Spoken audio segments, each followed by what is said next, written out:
Welcome to Kingdomize, the podcast, where we discuss how to see our lives and our world through a kingdom lens, how to infuse kingdom culture into our families, our workplaces, and our cities, as we all participate in the dream of Jesus to see his kingdom on earth as it is in heaven.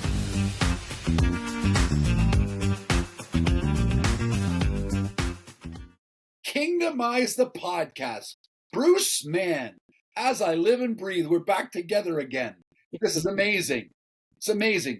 Kingdomize, the podcast. Oh man, we're coming down to the wire now. This is session 9 on your leadership stuff. So, man, I'm expecting you're going to just move mountains today. It's going to be so earth-shaking that everyone listening, if they're driving, they're going to have to pull over. Even if they're sitting on their couch, they're going to have to hang on to the arms because it'll be earth-shaking. Am I right? Is that what's going to happen today? Well, we're going to talk about mountains, but yeah. See what I did there? We'll tear them down, but we'll try to get people up on them. See that you got the volley. That was the volley I was looking for. Really, really nice. So Bruce, it's session 9, Kingdom Leadership. You're calling this one Getting Up in the Balcony. So I bet you've got a beautiful story about balconies and mountains and skies and airplanes. Analogies coming out of the yin yang. Let's go. Where are we heading? Well, you know what? Just got back a couple of weeks ago or a week or so ago from a little vacation in Myrtle Beach. It actually made me feel old, but anyway, it was a quiet time with my wife, and we had a week in a hotel on the beach in Myrtle Beach. It was really beautiful. You watch the sun come up in the morning, and so in the morning we sometimes go out and walk along the beach, but other times we just sit on the balcony and watch the sun come up. And you could look down on what's happening below you and see things happening. And so when we talk about getting up on the balcony, it's really, as a leader, finding places and ways to see differently, to see from a different altitude, so that you can actually begin to see all the moving parts better.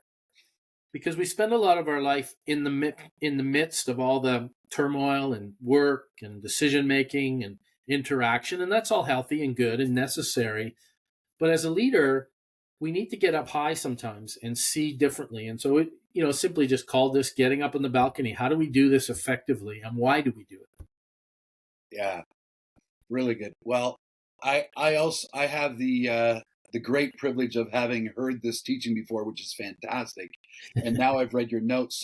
So even at that, I'm still excited about what you're going to share with us today, which should be good. So we're looking at perspective. We're looking at getting up to get God's view on life, but also with a practical purpose of coming down to where we live so we can lead better. Is that fair? Yeah, we don't live on the balcony. We don't live on the mountaintop. We live in the valleys, right? We live in where everybody else is. But I think we can look and see how Jesus was very intentional about finding space to, reflect, to spend time with his Father, to kind of get the right frame of mind. I think sometimes we think Jesus, it came so natural and easy to him, right? He's God's son. He's perfect. I think he, more than we, probably wrestled with huge challenges simply because of who he was. Yeah, I bet going from God to man wasn't an easy transformation. No. Right? That constraint had to be a little exciting for you, right?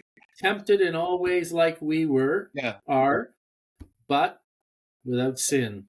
And so we're going to get there about how this was a lifestyle for Jesus too. So, man, great setup for where we're going today. Again, the key point you're going to say, and we're going to make sure we get along the way, is that it's about getting up high altitude thinking, so we can come back to live correctly and make decisions correctly and act correctly as leaders, right? Yeah, really good. Okay, so let's jump into the main stuff then. And so you're going to give us. We just had the balcony analogy. We haven't had the mountain analogy yet, but now you're going to take us on a drive. Okay, so let's go there. You are an analogy guy today, buddy. Mixed metaphors here.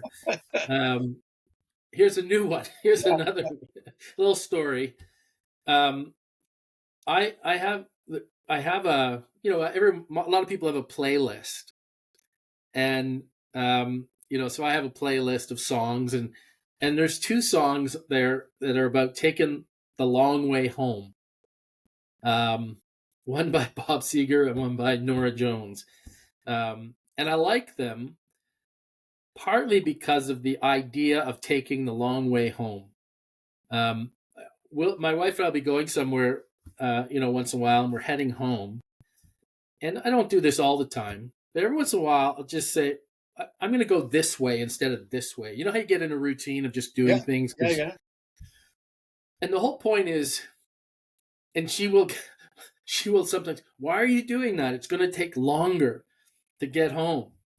And I, I don't do this often, but I will do it once in a while. And I'll just say, you know what? It's just a different way to go. It shakes us up a little. It makes us see things differently. And there's something really valuable in that. And, whether it's getting up high to look down and see things, whether it's taking a different route, it allows our thinking that often gets entrenched in certain ways of functioning and reacting and, working with different people, puts us in a new experience, in a new place. And that's healthy. It's healthy for us because it allows us to not get so deeply entrenched in certain behaviors that it becomes so routine and we don't think about it anymore. Yeah. I have to admit, when you said take the long way home and you went to Bob Seger and Nora Jones, I went to Supertramp. That's true. Yeah.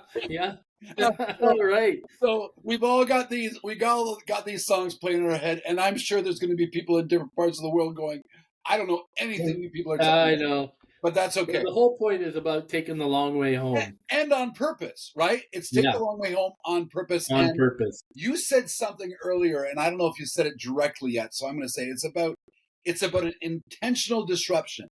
Yeah. It's about an intentional disruption to the norm to see differently. And that's so good. So I'm not a fan of mixed metaphors that you brought up, but because of how good this one was, I'm giving it to you.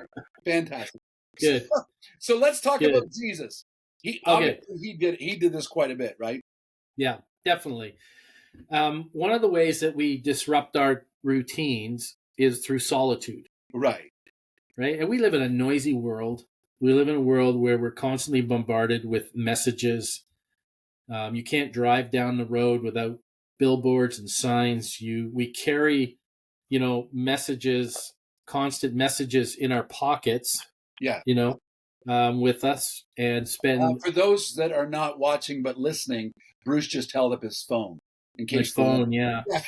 we are bombarded with messages. Yes. And directional messages on a constant basis, more than ever, through media, through all kinds of different ways.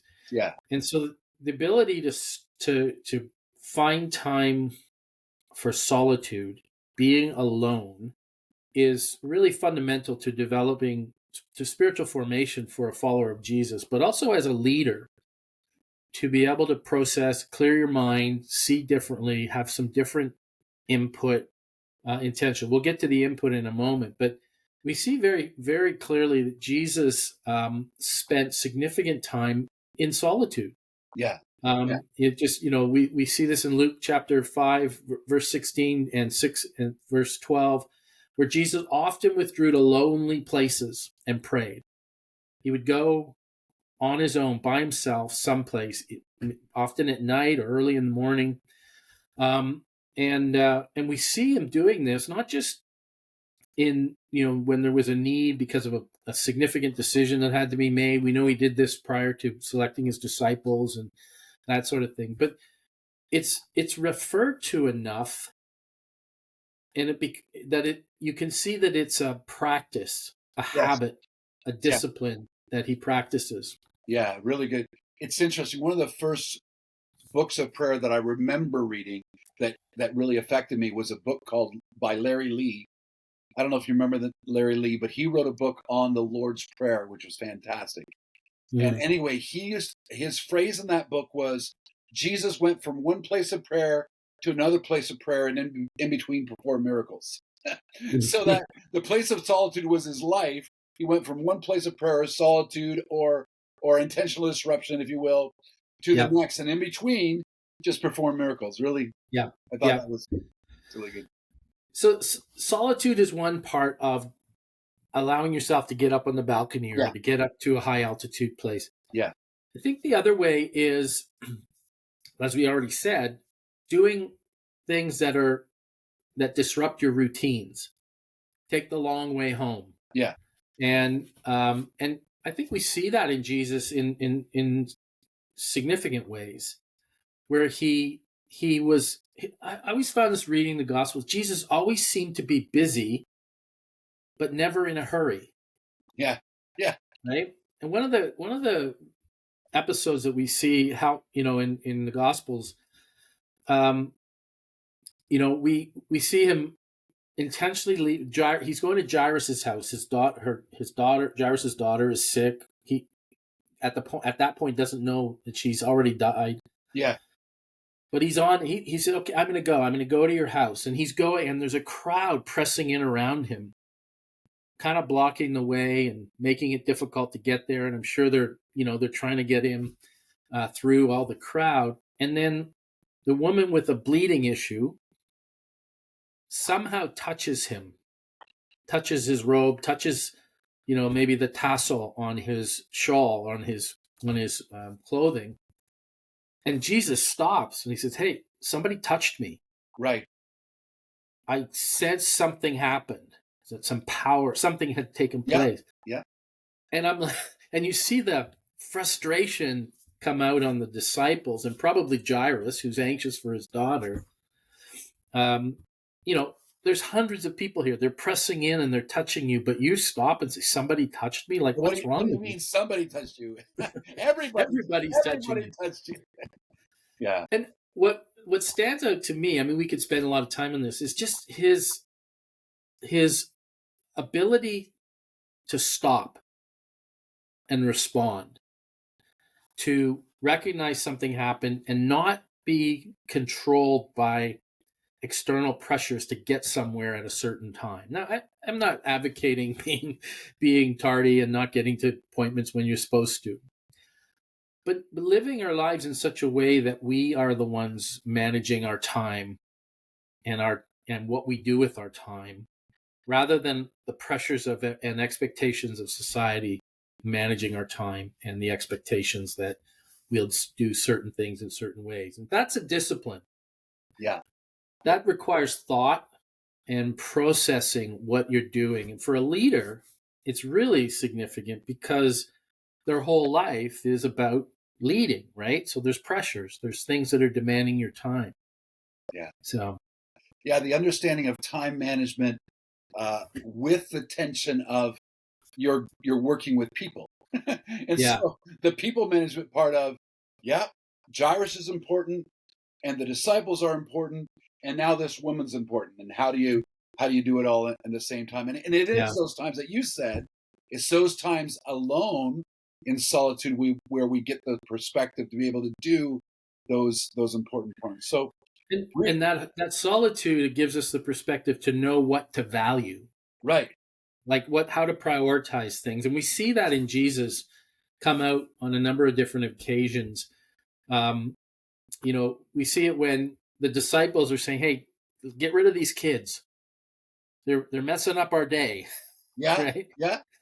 And Jesus gets a little upset with them, maybe more than a little. It's almost indignant to say, how can you push these kids away, the children away? Let the kids come to me and don't hinder them.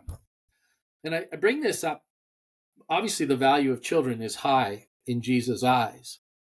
But Jesus could immediately make a value decision about what was the right thing to do, because he was grounded. He had already determined in his mind what was high value. And I don't think that comes by just simply being pushed along by expectations and agendas and calendars. That comes from thoughtfulness. Yeah. And it becomes a part of who he is. That even though he is Lord and Savior, as he says, he can serve. And we see that him demonstrating that clearly, that, he had invested in himself all of the fullness of the Godhead, Hebrews tells us, and yet he could serve all, right? And then encourage his followers to do the same. Whoever wants to be greatest among you must become your servant. Yeah. So I don't want to miss this point, because you say it really well, and you use the phrase, to go high, you have to go low. So just talk about that. I think it's self-explanatory, but I really like that. So just go a little deeper on that. Well, I find I have, in order to go low, in order to go high, I need to go low, right? I need to understand the paradox that to be the greatest, I need to serve. That's the essence, right, of so what's the God's high? kingdom. What's to go high? What would you say when you're saying we need to go high? What does that mean? So the high isn't about me gaining something. Yes. Right? It's this others-oriented ethic that says my purpose isn't to satisfy my own longings and needs and desires. In fact, those are satisfied by serving. Yes. Now that takes so that's sort of high altitude thinking, and in order to go high, I have to go low and serve. And as part of that, Bruce, I'm just, as you're pulling out the scripture about the greatest is a servant of all, like, even to be great, and I want to be careful even saying that, because it can be misconstrued what we mean, but we do want to be great leaders, right? Good to great. We want to be great leaders, and in order to be great, to go high, we need to go low. Is that a fair piece of stuff? It is, and I'm not suggesting this is easy. It's not mathematics, right? It's not 2 + 2 = 4. Bring that up yet? It's always at the end of these times you go, "This is not easy." It isn't, right? So here's Jesus saying, whoever wants to be first must be the slave of all. Yeah. Right? And then he says, for even the Son of Man did not come to be served, but to serve. Right. And to give his life as a ransom for many. Yeah. Right? I don't even think this was easy for Jesus. Yeah. You said that earlier. I don't know that I've ever considered that the way you said it earlier about this wasn't easy for Jesus. Like, sometimes I think you just go, yeah, he's God, and sure, he had troubles, but it's very interesting when you actually think about that way. Wow. Well, I think we underestimate the incredible tension in Jesus' life. I don't mean tension because he was conflicted in but here's someone who Scripture tells us that the fullness of the Godhead dwelled within him. Yes. And he's washing feet. Yeah. And I was actually I'll make a quick point here, and I was watching something the other day, and this point was being made that we talk in Philippians 2, where Jesus talks about where Jesus becomes the servant. So let this mind be in you, which was in Christ Jesus, who being in very nature God did not consider those verses. Yeah. And sometimes we think we read that and we go, well, Jesus came in disguise, right? And became human and put his the Godhead, his deity aside. And you can take it that way, and it has some meaning. But the reality is, if you do a deeper dive into the word study, it's actually, this is how Jesus revealed God to us, by serving. Yeah. By taking the lowest position. He's revealing to us the very essence and nature of our Heavenly Father, who's willing to give himself in order that we would live and have eternity with him. It's not Jesus masquerading as a human and being a servant, masquerading as a servant. He's actually demonstrating the very essence of who God is. Yeah. In how he lived, served, and put aside his own pleasures, his own safety, his own his own comfort in order to serve others. I find that incredibly disarming and alarming for me personally, because our mandate, our call is to be like him. Yeah. And as leaders, even more so to lead like him. So let's go there then for a few minutes as we're kind of coming to application then. And I think some of the application kind of writes itself as you've been talking, but let's not leave it to that. It's like, so what does this have to do with leadership? Because leadership is like, learn these principles and learn these leadership techniques and learn how to speak well and communicate well and blah, blah, blah.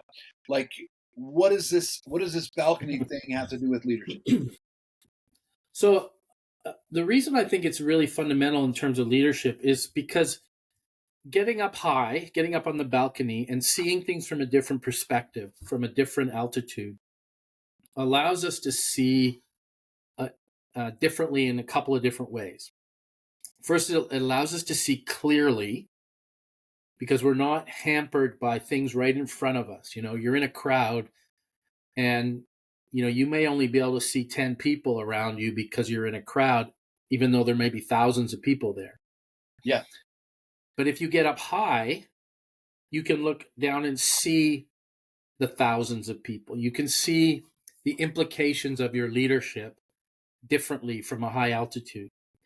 The other thing that getting up high, again, if we use this figuratively, it allows you to see farther down the road. Okay. Right? And seeing farther down the road, again, we use Jesus as our example.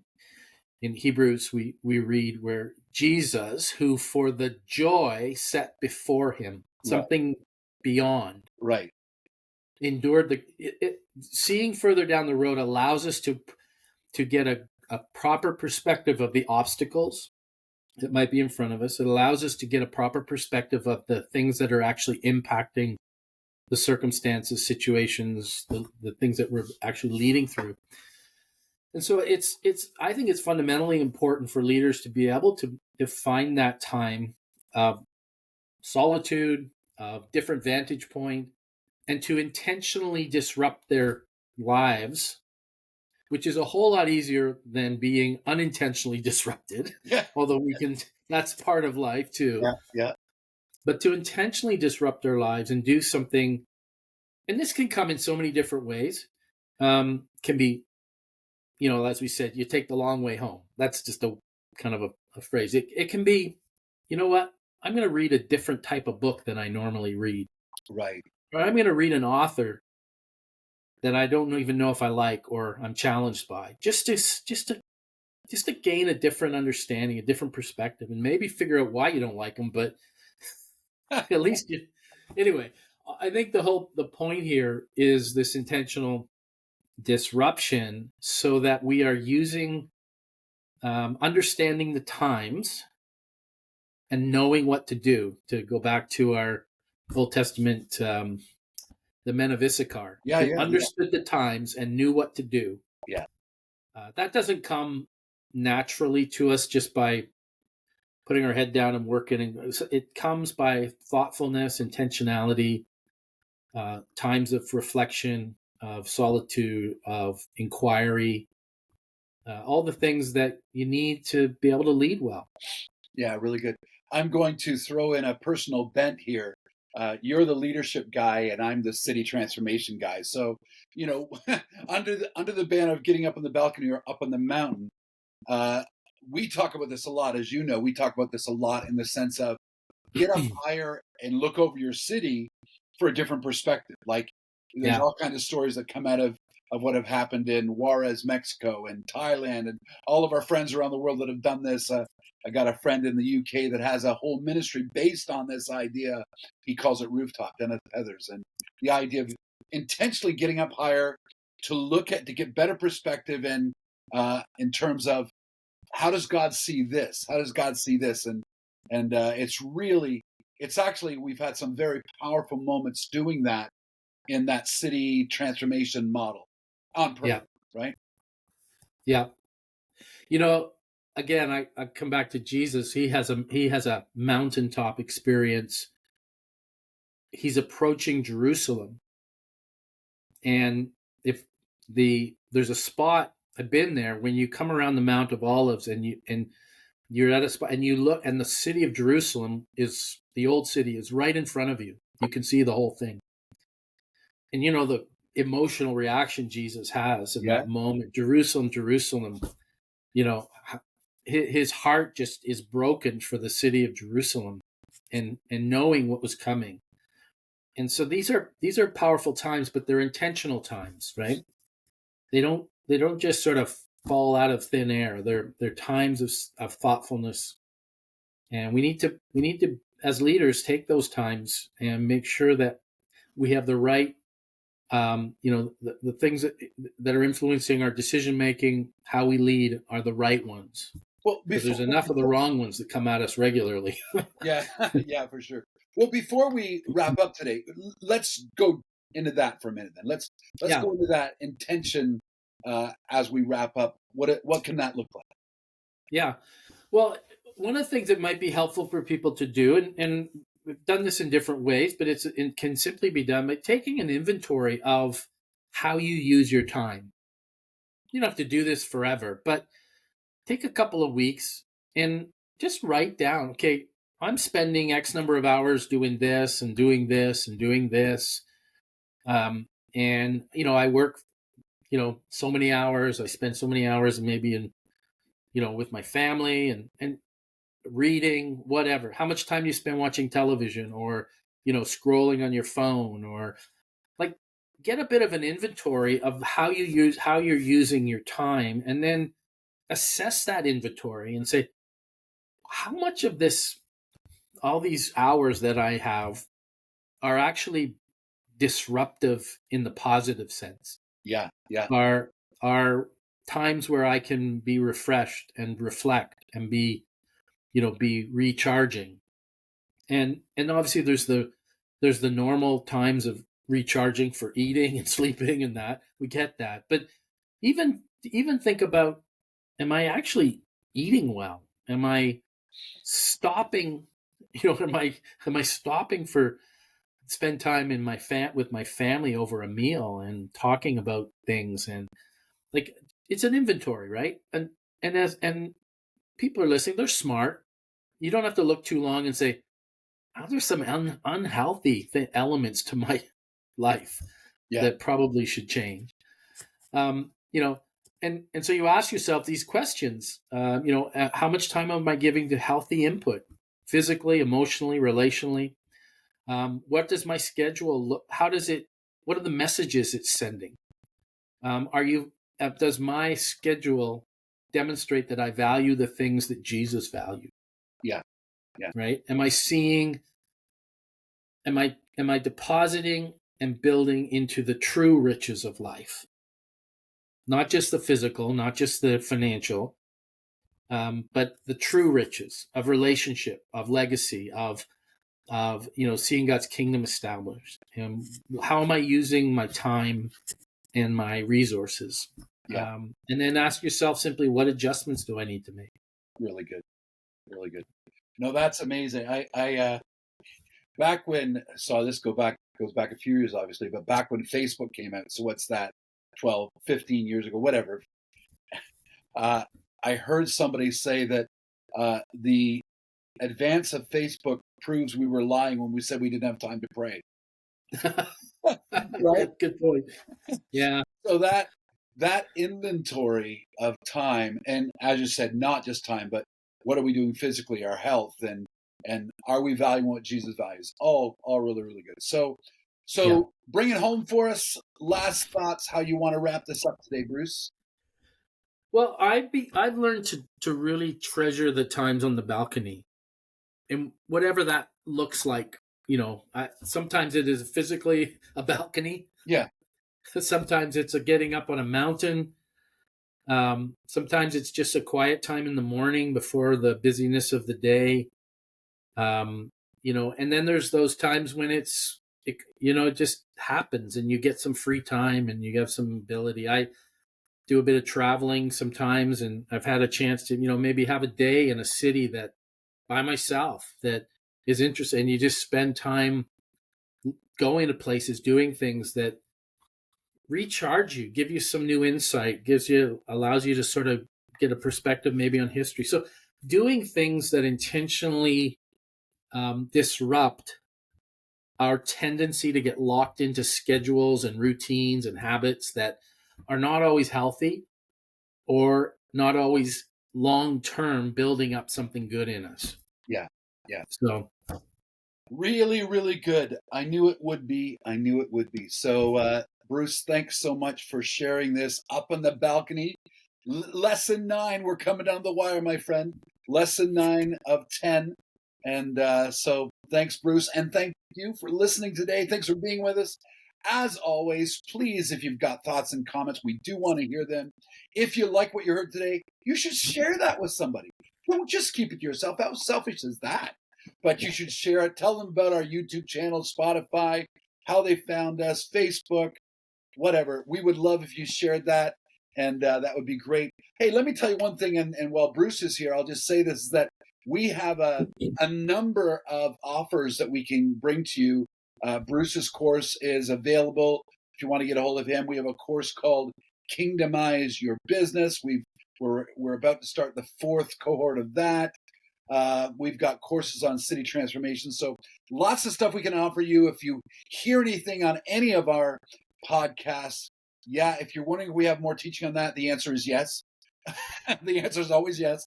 And so we would love to connect with you and just encourage and strengthen what God has called you to do in your context. So hey, you guys have a great day. We'll see you again next week on Kingdomize, the podcast. Thanks for joining us today on Kingdomize, the podcast.